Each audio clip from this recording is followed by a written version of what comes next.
and I will make you host. Okay, it's going. Easy enough. There you go.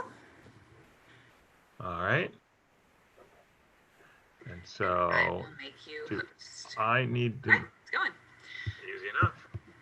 Do I need to make you co-host or is that okay, that's not automatic. Yeah, it's an annoying thing. Once you give away your host privileges, you have nothing. It's a little scary. That Yeah, was, you would think they could. yeah. Uh, there Thank you you. go. All right, and I am named Unitarian Society, which is not good. I'm going to become a tech host. And you'll record it on your computer, right? Correct.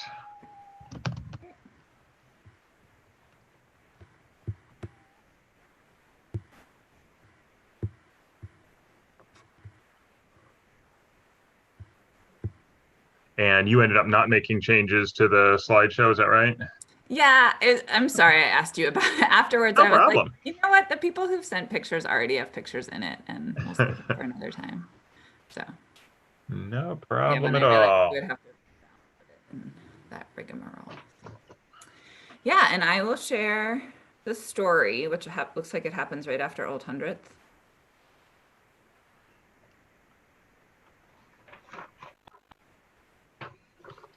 And then I'll stop share. Take over again? Or should I just keep sharing for when I am frightened? Um, I, I think as long as we know how we're doing it, I certainly am happy to take over with when I am frightened. Let's see. Um,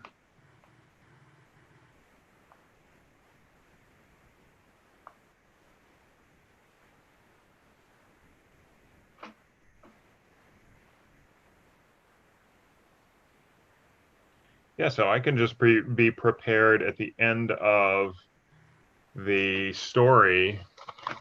What happens if you're sharing and then I choose to share? Does that sort of like knock you out of sharing, or can I only share after you stop? I think as the host, you have the ability to knock me out.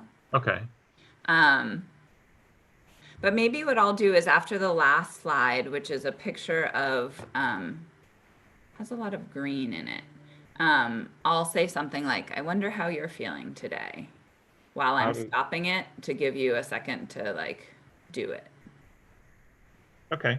Yeah, and I don't think I mean I think after the story, it's a perfect time for a pause of 5 seconds before we go into the music. It's not like, you know, after years in radio, I'm so accustomed to, oh no, you can't have 5 seconds of dead air. That's an eternity. But in a religious service where you're thinking about what you just heard, 5 seconds isn't necessarily a It's bad thing, maybe is it? actually really important. Yeah. Somebody just rang the bell. I'm gonna go grab it. Okay.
Good morning. Good morning. How are you? Good. How are you? Great. Hi, Amanda. Hi, how are you? Good. How are you? I'm good. Nice to see you. And just so you know, we are already live on YouTube. Jessica already got that set up and we're rolling. And if somebody tunes into YouTube a little early, they'll just happen to see all of our setup. And Lucky there them. there were a couple people waiting, and I let in Beth Ann Jadziniak, even though she wasn't on my special pre-approved "you can join before the meeting starts" list. She is in, so hello, Beth Ann, and Hello. she gets to hear all of our background chatter as we set things up before we let in everybody else. I feel like I'm Beth going Ann's to make always I'm going to make a cup of tea, so I'll block my ears.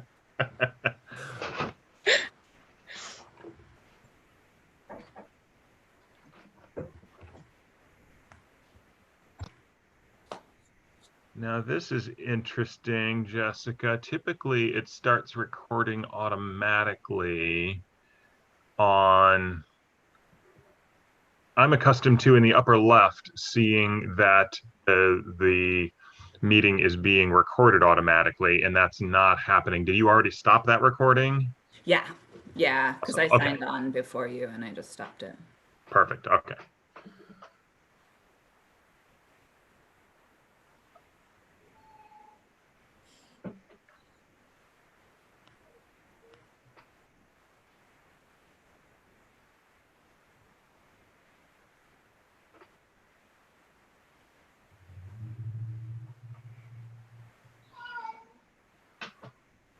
Oh, poor Mau Mau.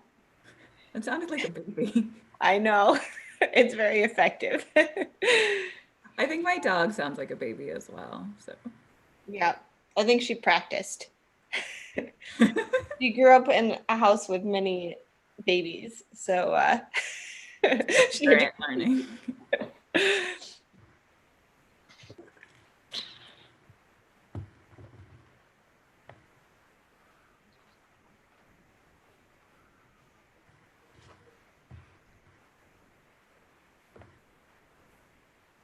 Well, if we're asking everybody to remain muted throughout the service, should I ask everybody to practice safe service? Or do you think that's I was just thinking of introing that part of the welcome, saying, we'd like to ask you all to practice safe service. And that means, would you please remain muted throughout the service? This is your owl hat. No, it's just my smart alecky. Can I reword it just a tiny bit that is more the way I would say it, but would that be inappropriate? Seems like you should do you.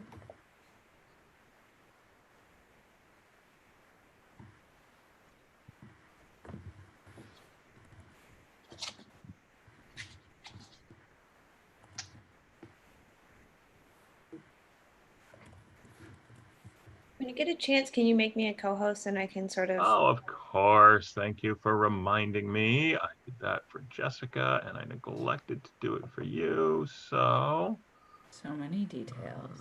Yeah, it's a long list. You are now co-host. And I'm gonna pay attention to my other screen, so I'll be muted on all fronts. But if you guys are like waving your arms, I'll come back.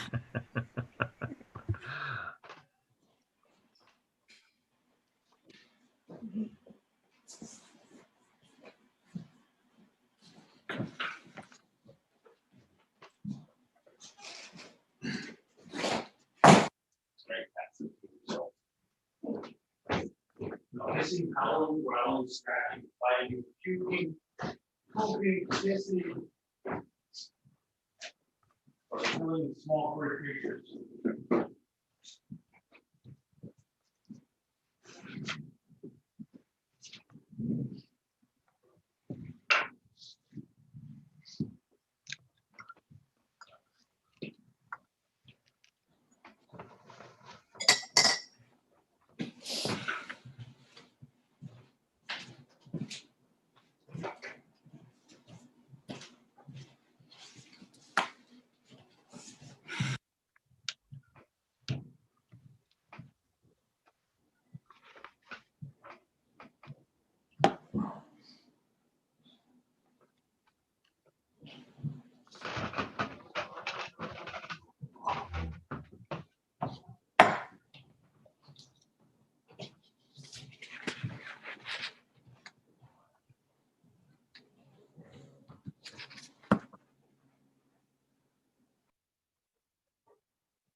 Hi, Steve. When you get a chance, good.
And we would need to confirm with Janet that she's prepared for us to open up the meeting.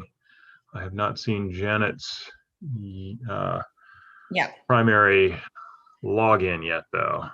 Yeah, she is not here yet.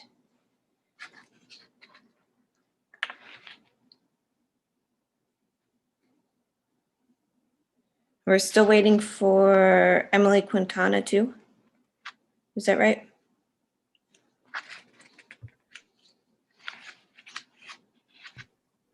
Yes, that is correct.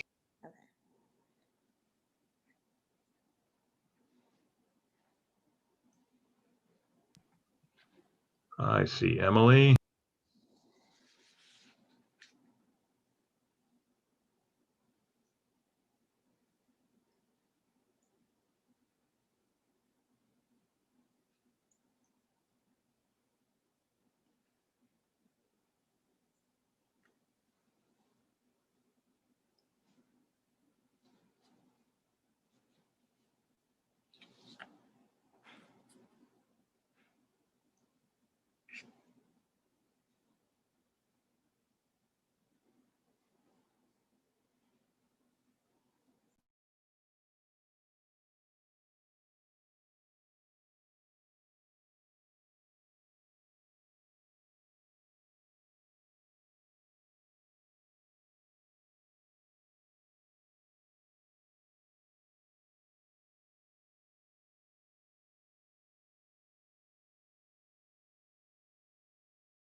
So Amanda, what do you think of maybe just typing a message into the chat room, letting people know that we'll open up the meeting shortly?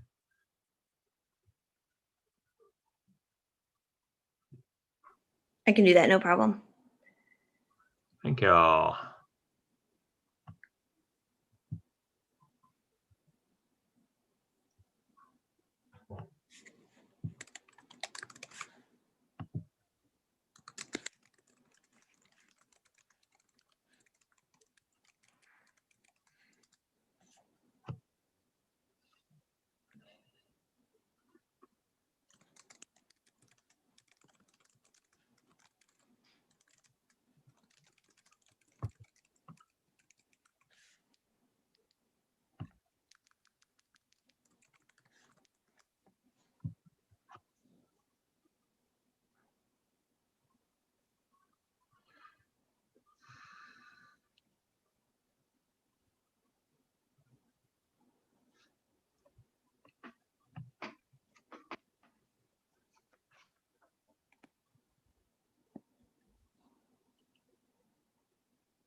So Nancy, to answer your question that you put in the chat, this is going out to just those of us who are in the meeting now.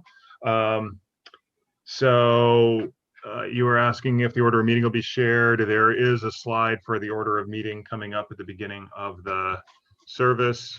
And so the social justice minute is going to come up right after the hymn, When I Am Frightened. Okay, that sounds good. Thank you. You're welcome. Steve, I think Janet just joined. There's a USNF Zoom. Perfect.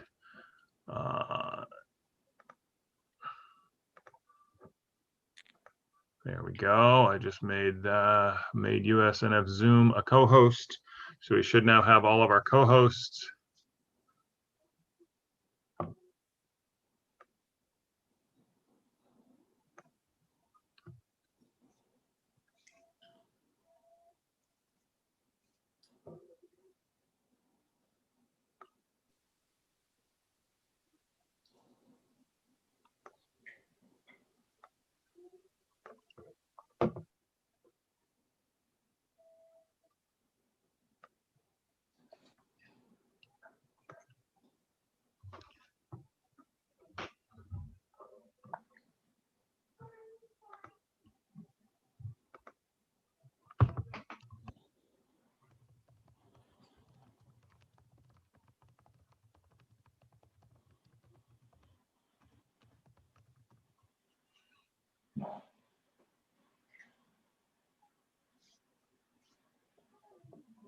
Just send a message. Oh, all right. USNF is not Janet, it's Kim. Oh. Emily Quintana, yes, let's do a mic check. I should have done that earlier. So go ahead and unmute and let's check you out. Your mic. Okay, can you hear me if I'm reading like this? Yes, I hear you just fine. Perfectly, thank you. Thank you. And I'm also wondering when my portion comes up on the service, the reflection. All right, on slide number 9, where do we have you? You're right after the parting song when we sing the children out. Okay, perfect, thank you. Thank you, Amanda. It's probably easier for me to look through my abbreviated service and Steve's all his Yeah. slides.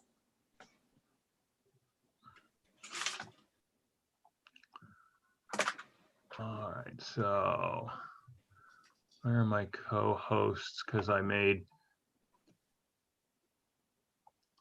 USNF a co-host thinking it was Janet, and it's actually Kim. So I need to revoke her co-hostness. I think she left. Oh, okay, easy enough. Oh, she probably left and then was going to sign on with her own account. Yeah. And we still haven't got Janet then. No.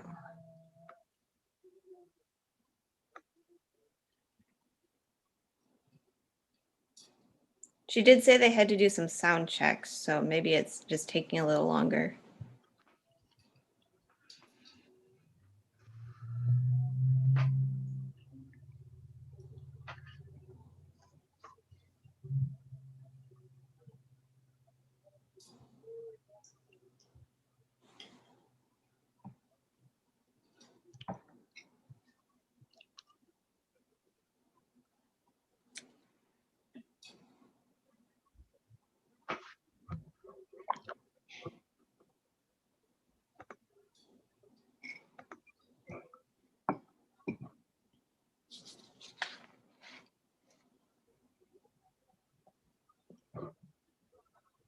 All right, I have started recording.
Not Mimi and Amy because our kids hate us.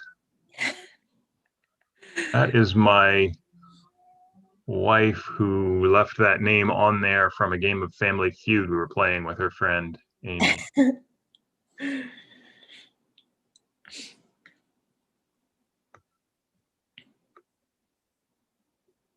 There's Janet. Glad you found her. I was scanning back and forth trying to find her in there. I don't know if she wants to be. There's also Janet, Unitarian Society, and Booker. I don't know which one she wants to be. Oh, I would guess both should come in and we'll find out. Yep, I admitted both of them.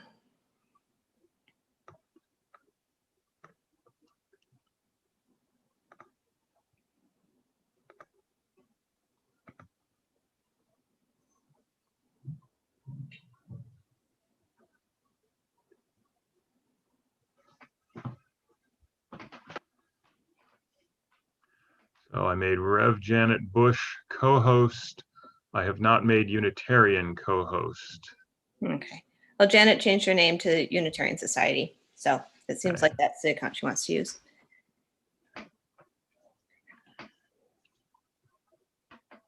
What are we doing, guys? Waiting for your okay to let everybody in. Oh, okay. So they haven't been chatting ahead of time? No, they're all in the waiting room. Oh, I bet they're eager. Okay, well, let them just greet each other for a minute, and then we'll start the. We'll Yeah, start I know. the- Thank you. And you're still named something funky. No, I'm Unitarian Society.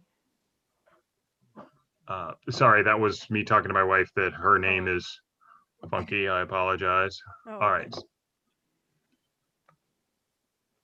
Janet, you're a little quiet. I'm not sure. Okay. That's good. Lemmy, is it possible to turn this microphone up like a blip?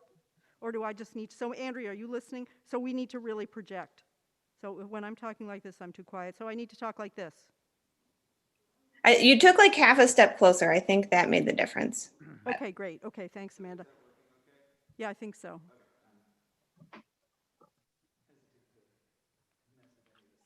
You know what? Why don't you just start noodling?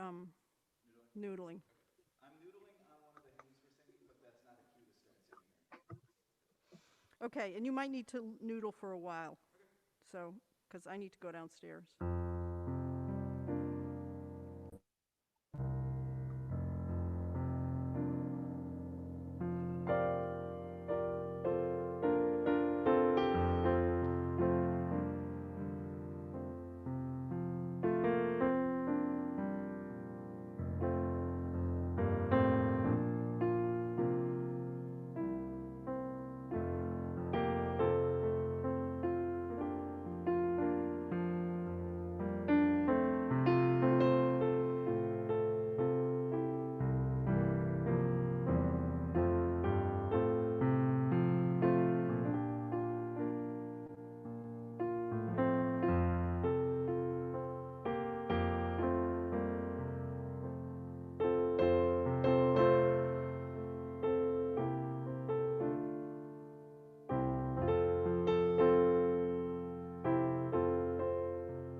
Welcome to our worship service from the Unitarian Society of Northampton and Florence.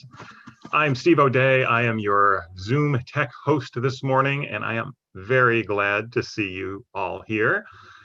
We strive to be a congregation that welcomes people of all ages, races, religious beliefs, backgrounds, gender identities, and abilities. We belong to the Unitarian Universalist Association of Congregations, and we are guided and inspired by its values and principles.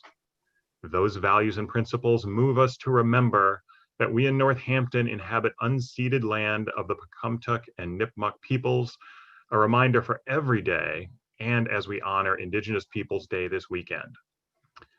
Our values and principles remind us to acknowledge our responsibility to face all the painful legacies of dispossession and systemic racism that are part of our collective history, even as we affirm and celebrate the legacies that inspire us.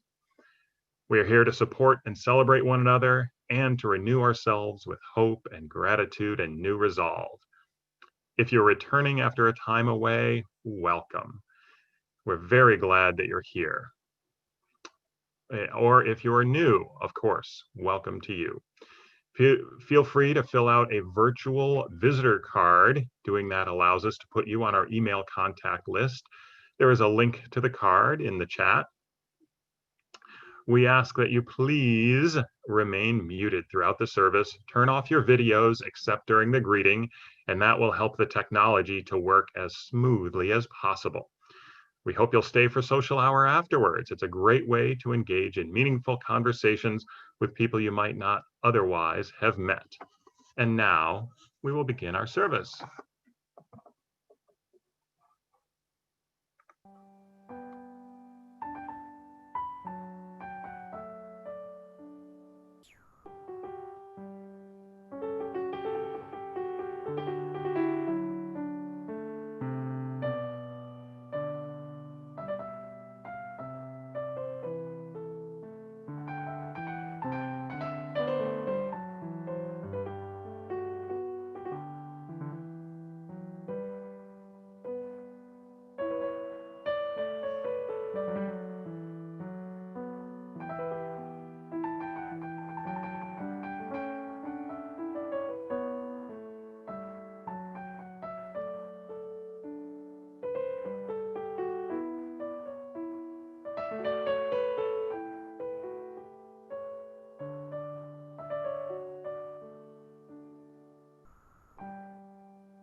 with faith to face our challenges, with love that casts out fear, with hope to trust tomorrow.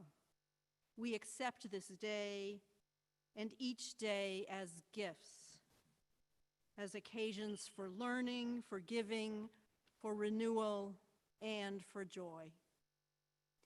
And now please join me in saying the words to accompany lighting our chalice as Andrea Reber lights it for us this morning.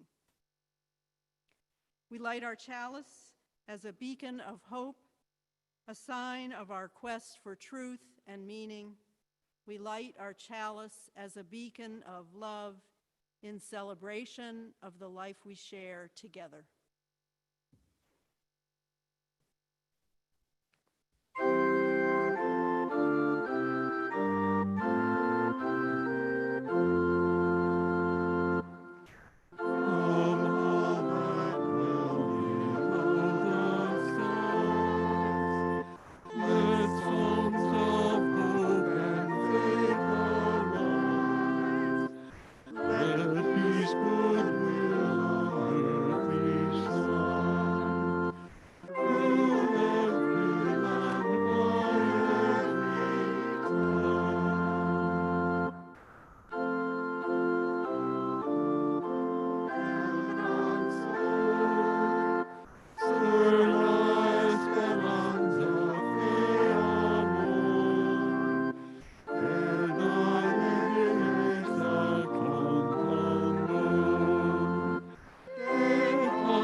Good morning, everyone. My name is Jessica Harwood, and I'm the Director of Faith Development and Community Engagement. Today, I have a special story for you today called In My Heart, a Book of Feelings by Joe Wittick. And this month, we're thinking a lot about feelings and emotions. And I like how this book gives pictures and images to help us think about the different feelings we have.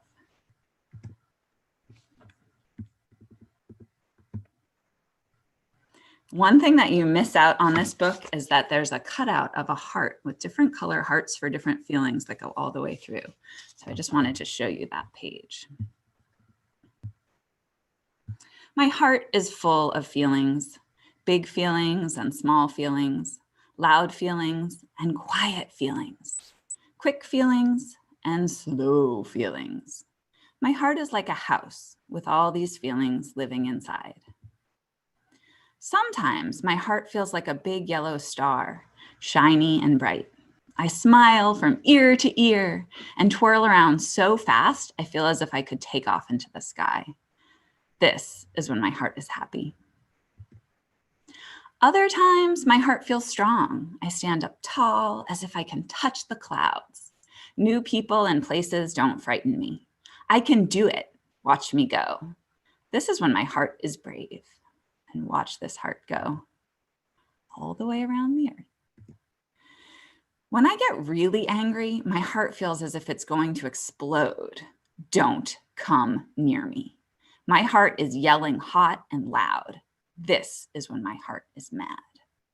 Boom. But other times, my heart is cool.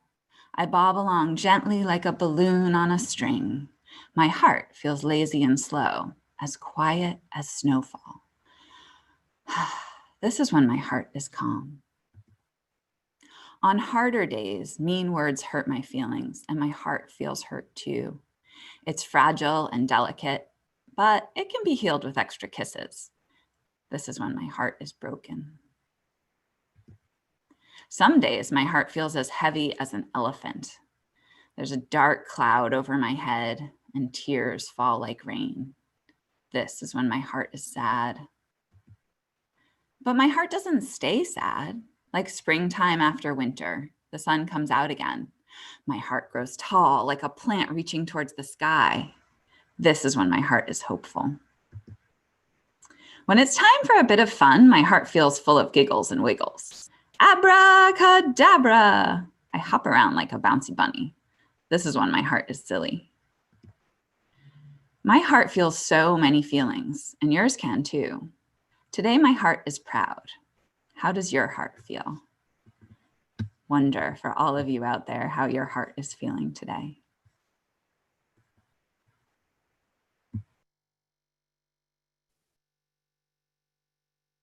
And now, please rise in body or spirit if you are so moved and join us in singing When I Am Frightened.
And now it's time for everyone to greet one another.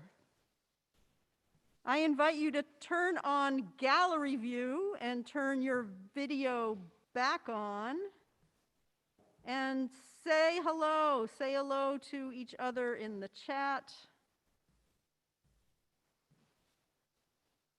If you are new or new-ish and you want to tell us, hello, I'm new, I'm glad to be here, this is where I'm from, that would be fabulous. There you all are. Now I can see you. Wonderful to see everyone. Good morning, good morning, good morning. It is so great to see you. I hope you're enjoying this fabulous weekend. Anybody new? If you're new, welcome, welcome. If you've been coming here for 40 years, welcome, welcome. If you're here from Florida or Florence, welcome, welcome, welcome. It's so lovely to be together. I hope you can see the beautiful flowers that come from Sally's garden. Claire says, glad to be here. Hello, Nancy. Hello, many Nancys. Good morning from Leeds. Kitty and Michael. Religious education, I think that's Jessica.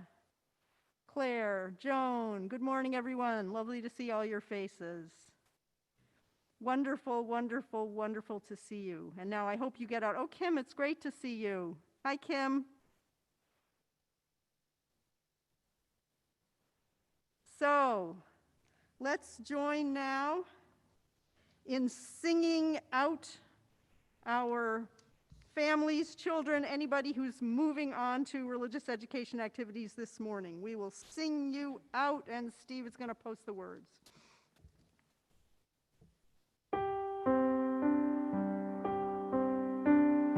Go now in peace, go now in peace.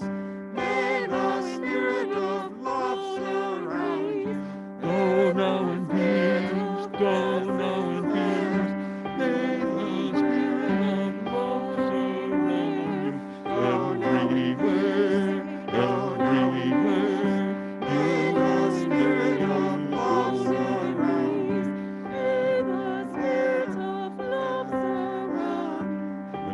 Everywhere, everywhere you may go.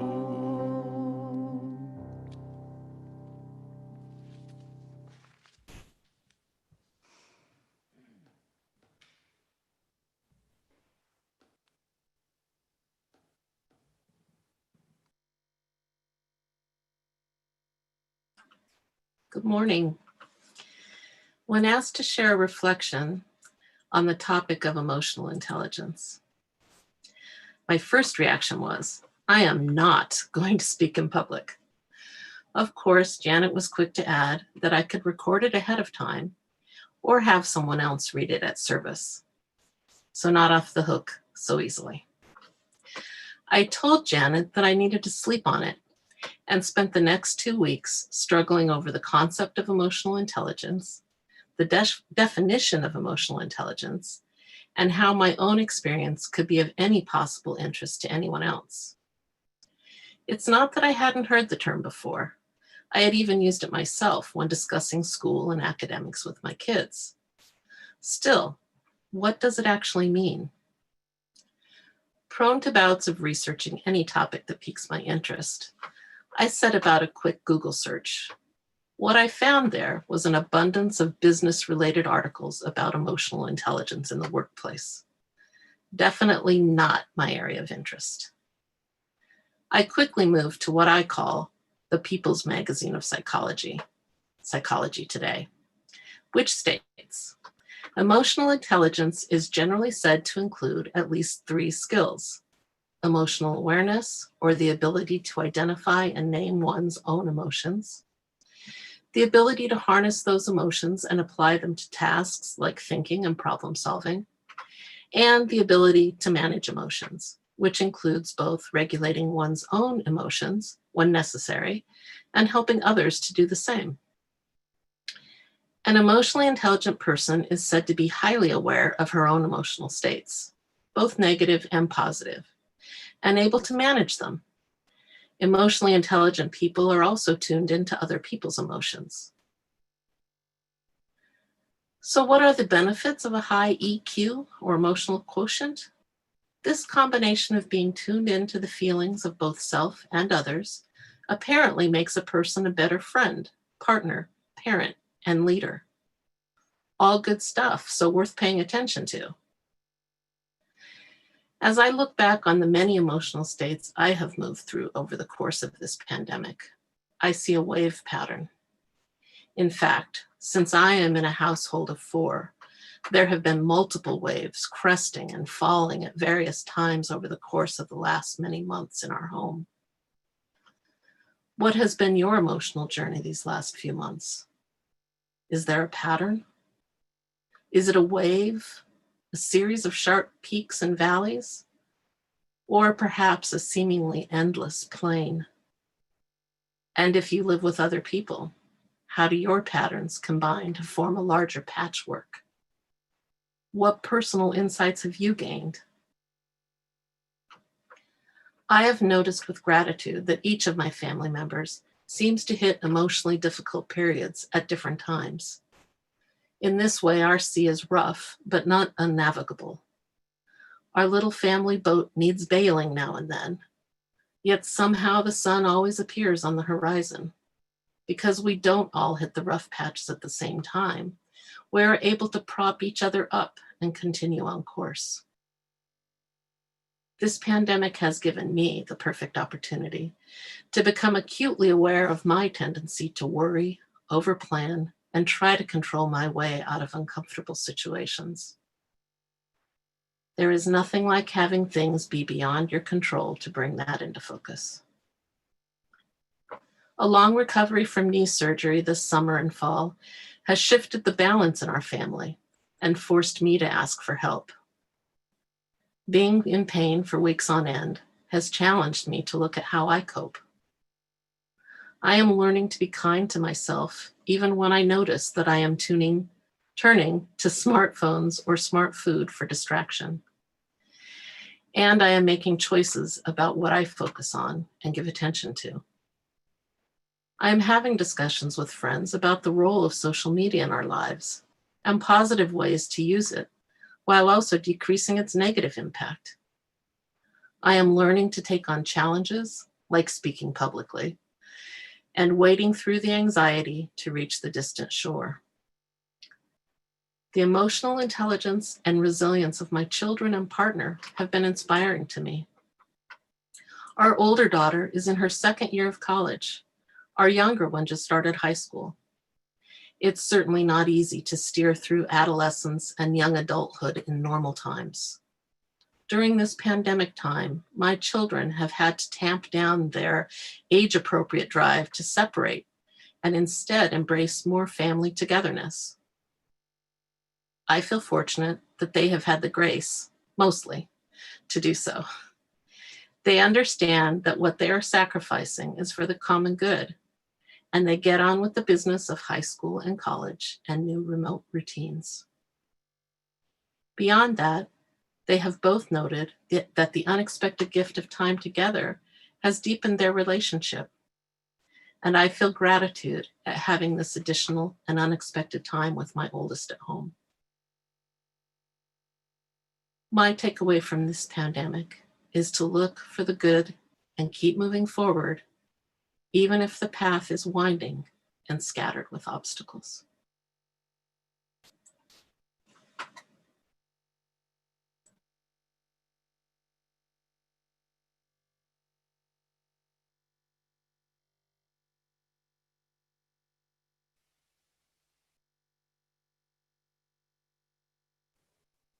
Now it's time for our Social Justice Minute, which is coming this morning from Nancy Whittier.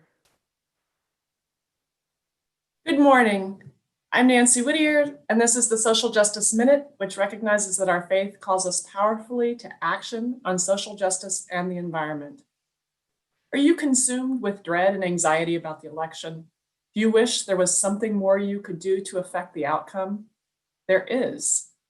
With early voting underway, there's no more time for postcards. So USNF members and friends are now making phone calls to voters of color with Reclaim Our Vote, focusing on southern states where both presidential and Senate races are competitive. We're calling to encourage people to vote, especially early, and to give information about where and when they can cast their ballots. In recent primaries and special elections, up to 80% of the people that Reclaim Our Vote volunteers talked to or left messages with voted, so this works. Maybe you dread calling strangers. I certainly did. I was afraid people would be annoyed, that they'd hang up, or I wouldn't know what to say. I found, though, once I got started, it was not so bad. There's a script to follow. Most people don't pick up, so we leave lots of messages. People who pick up are usually happy to be contacted, and I actually enjoy the conversations. I'm doing this to help ensure that voters of color who are targeted for voter suppression are able to cast their ballots. This is a matter of racial justice, and there is a lot at stake. We could use your help. The Racial Justice Team and USNF The Vote are coordinating phone bank parties every Tuesday night between now and the election. There are only 3 Tuesdays left. We gather on Zoom, provide tech assistance for anyone new, make calls, and share how our calls went. If Tuesday nights don't work, you can make calls on your own anytime. Information is in the Sunday Times and Pioneer, or you can contact me at whittierNancy@gmail.com. Thank you.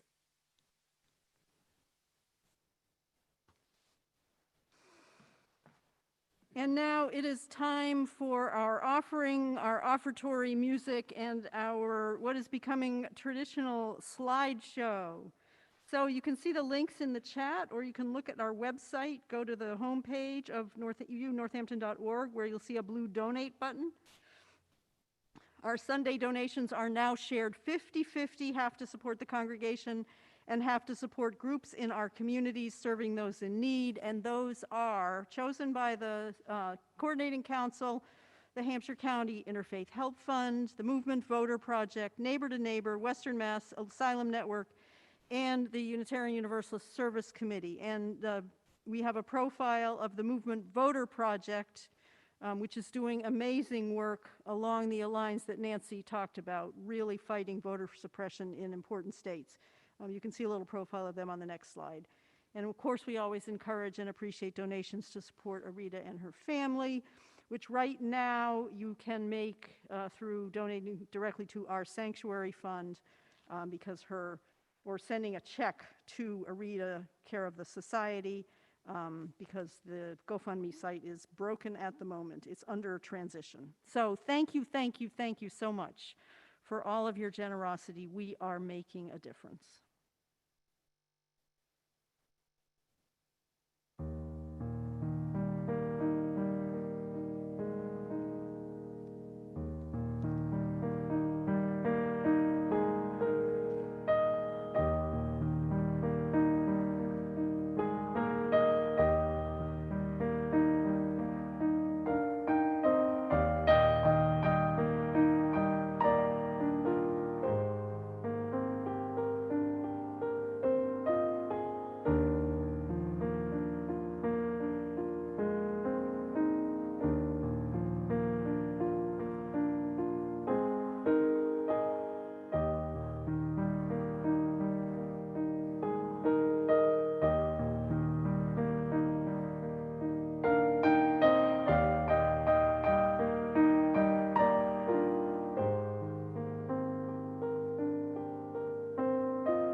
Thank you all for those beautiful, beautiful photographs.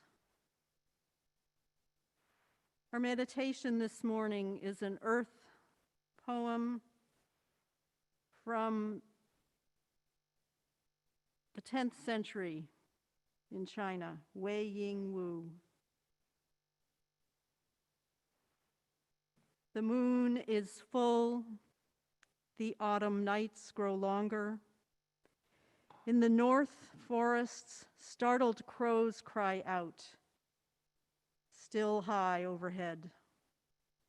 The Start River stretches, the dipper's handle set to southwest. The cold cricket grieves deep in the chambers. Of the notes of sweet birds, none remain. Then one evening, gusts of autumn come. One who sleeps alone thinks fondly on thick quilts. Past loves are 1,000 miles farther each day, blocked from my drifting and my sinking. Our lives are not as the grass and trees. Still, the seasons' changes can stir the heart.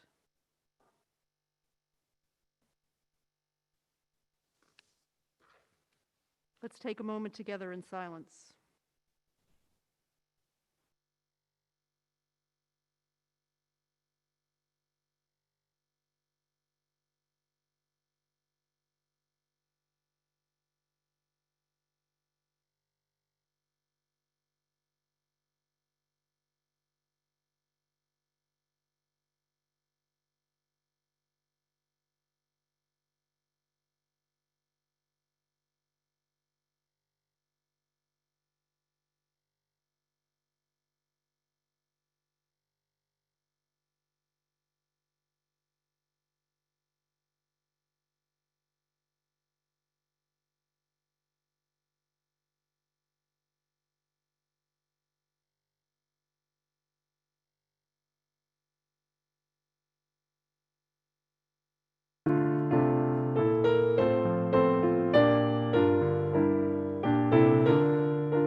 Our reading is an excerpt from something written by Philip Shepard. He writes, "The intelligence of the body attunes to wholeness. It resonates to the world around it. that is its true nature, just as it is our true nature. Our longing for embodiment is a longing to grow into our fullest reality, to put to rest our divisions, and to liberate our stifled energies, to finally feel the self and the world in the wholeness of the moment. What we long for is a homecoming, coming home to the self, coming home to the present. And it's crucial in our head-centric culture to understand that you can't achieve that homecoming by grasping any idea. It is a tangible, physical journey that drops your thinking out of the head and lets it come to rest deep in your body. When that happens, the energy of your being achieves coherence and attunes to the life of the present. You feel yourself embedded in an intelligence that guides and informs and clarifies, an intelligence that sings through your body, not in a language of words, but in a language of sensational, borderless awareness.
In 2005, in 2005, I received a terrible emotional blow. I was fired from my job as a social worker at an area hospital where I had worked for 15 years. It was done in typical corporate fashion, rather than a way one might expect from an institution whose mission was patient-centered care. I was summoned to a meeting in Human Resources and was greeted by 3 grim-faced administrators. I was told that my position had been eliminated and that I was to pack up my personal belongings and leave immediately. Wow. Even all these years later, that memory still packs a punch. I held on to my composure and asked if I might have some time alone in the chapel before returning to my office to pack. There, I sat in the quiet and allowed my feelings to cascade through me. One of my closest colleagues magically appeared and held me while I sobbed. Eventually, the tidal wave subsided, and I returned to the maternity unit, where I encountered the stunned nurses I'd worked with for years. The disbelief and confusion were palpable. Somehow, with an appointed watchdog hovering, I managed to collect my things and say goodbye to everyone discreetly without disrupting patient care. Then my colleagues were allowed to walk me out, feeling like a criminal. Over the next few days, my family and friends rallied for support, and I let the experience settle more deeply into my body. Fortunately, I'd been given a decent severance package, so I had some time to reflect on what comes next. A couple of weeks later, I requested to meet individually with two of the people who had told me I was terminated. Each had once been my supervisor. Each actively listened as I expressed my feelings about the challenges in our long-standing relationships. I could feel us connecting on a personal level in a way that our previous professional roles had prevented. Each told me how hard it had been for them to fire me in that way, and that they would resign in the future rather than follow such an order again. I felt compassion for their plight as well as my own. I stood my ground, even though I had lost my job. What did I learn from this experience? The wisdom of allowing all my feelings to arise and sweep out old assumptions so new possibilities could emerge. The power of letting go of familiar territory and trusting the universe to propel me toward my growth. I discovered that when all seems lost, precious gems can be harvested from the darkness. Being fired was a blessing in disguise, though very well disguised. I had maintained a small private practice during those years, and it turned out to be that gem. The doctors helped me get onto insurance panels and then funneled their patients to my practice. Within months, I had a thriving practice that remained full until I retired this year. I am a trauma therapist. Childbirth can often re-stimulate unresolved traumas held in the body. These can manifest as postpartum depression and impair the mother's ability to bond with her baby. Resmaa Menakem is also a trauma therapist. He's an African-American clinical social worker in Minneapolis who wrote a book called My Grandmother's Hands: Racialized Trauma and the Pathway to Mending Our Hearts and Bodies. In it, he makes the distinction between, quote, clean pain, pain that mends and can build your capacity for growth when you respond from the best parts of yourself, and dirty pain, the pain of avoidance, blame, or denial, when you respond from your most wounded parts. For my clients, the baby became the reason they were willing to do the hard, clean pain work of facing their trauma and freeing themselves from that long-held, dirty pain. I deeply admired these women's courage to embrace risk, to enter vulnerable realms, to create connection within themselves and with me. I believe it is the therapy relationship that heals a person as much as any particular technique used. Vulnerability brings connection, and connection heals. Since retiring from my practice, I have become passionate about racial justice work. I have come to see racism through the lens of my trauma work and learned to accept and grapple with the term white supremacy.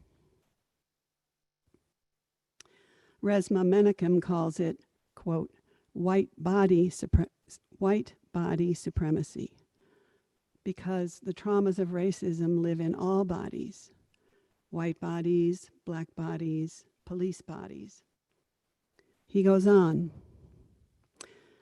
a key factor in the perpetuation of white body supremacy is many people's refusal to experience clean pain around the myth of race.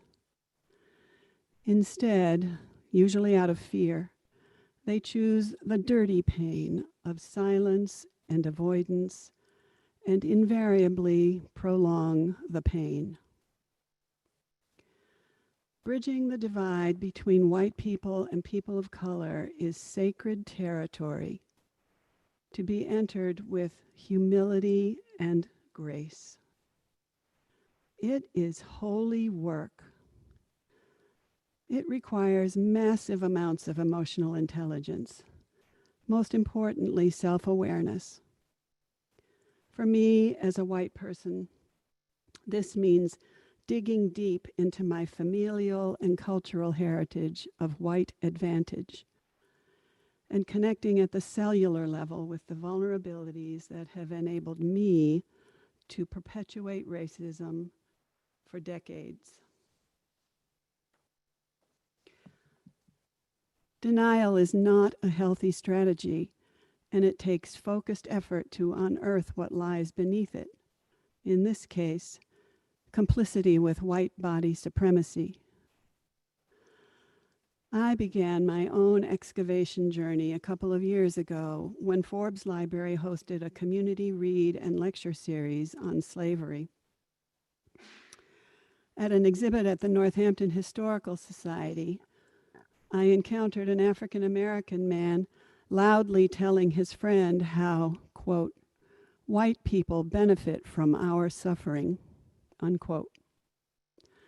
Eventually, I approached him and said I found his comments very powerful.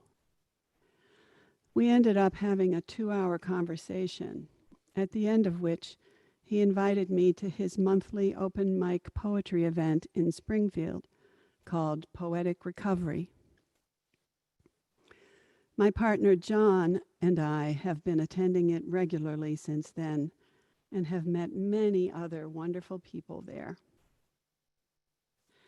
I appreciate their openness and authenticity, their welcoming of us, the exquisitely vulnerable poems they write, their enthusiastic support for one another's offerings, and the powerful connection that emerges. Feelings are tangible there. These people live through their whole bodies, unlike many of us white folks who live mostly from the neck up. I decided that I was not going to be an observer, but a participant in these gatherings. So I pushed myself to write a poem each month. To my relief, my writings were appreciated. I realized that despite our differences in skin color and class, we could connect deeply by being deeply human together. What a gift.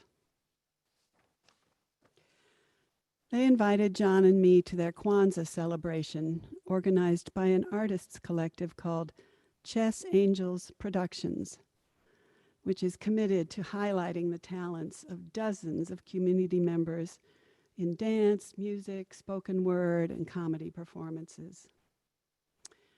They invited us to Juneteenth, which was held in an art gallery with their paintings and more performances. We invited them to join us for Avery Sharp's jazz concert called 400, an African American musical portrait. In February, they invited us to unique celebrations of Black History Month at the Pan-African History Museum. I began to realize all that I had been missing for decades by living 20 miles away in my bastion of whiteness. Then COVID hit.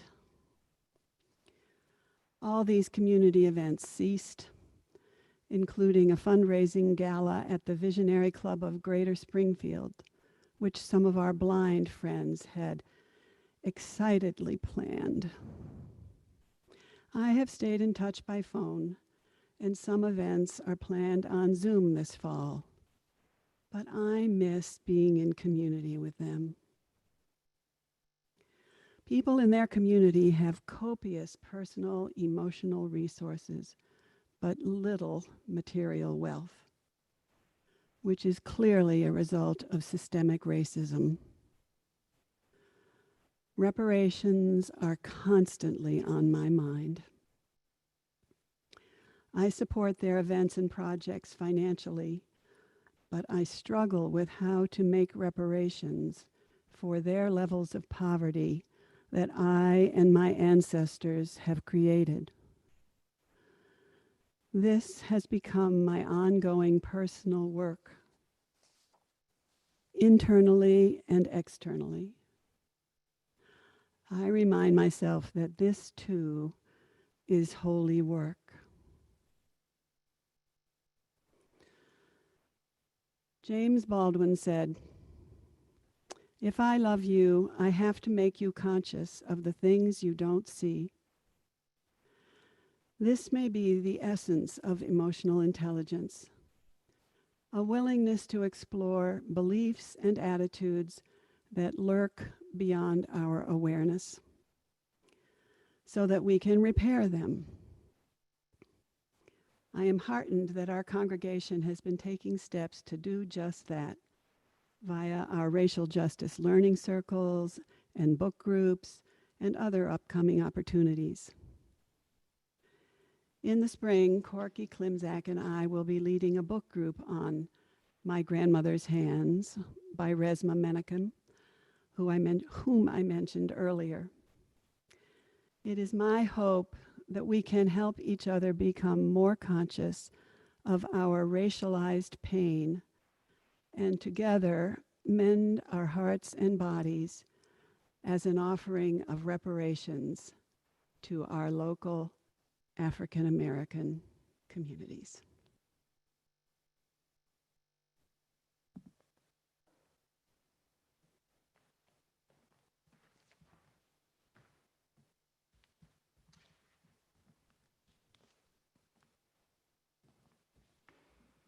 Thank you, Andrea.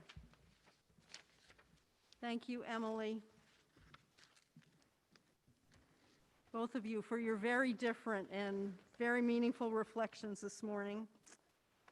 Please join us now in singing our final hymn, My Life Flows On in Endless Song.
What though the tempest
And now, hold fast.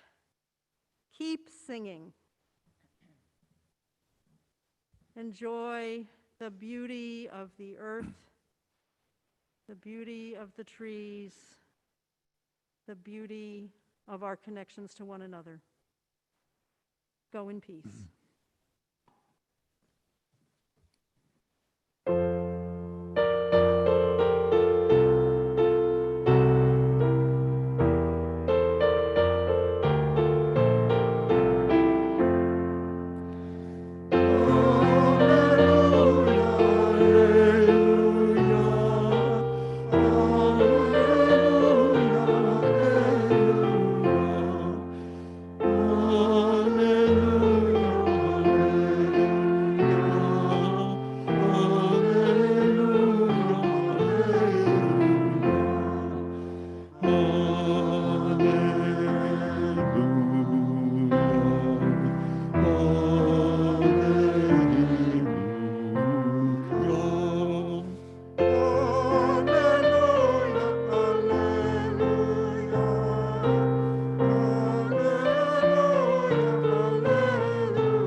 Thank you, singers. Woo!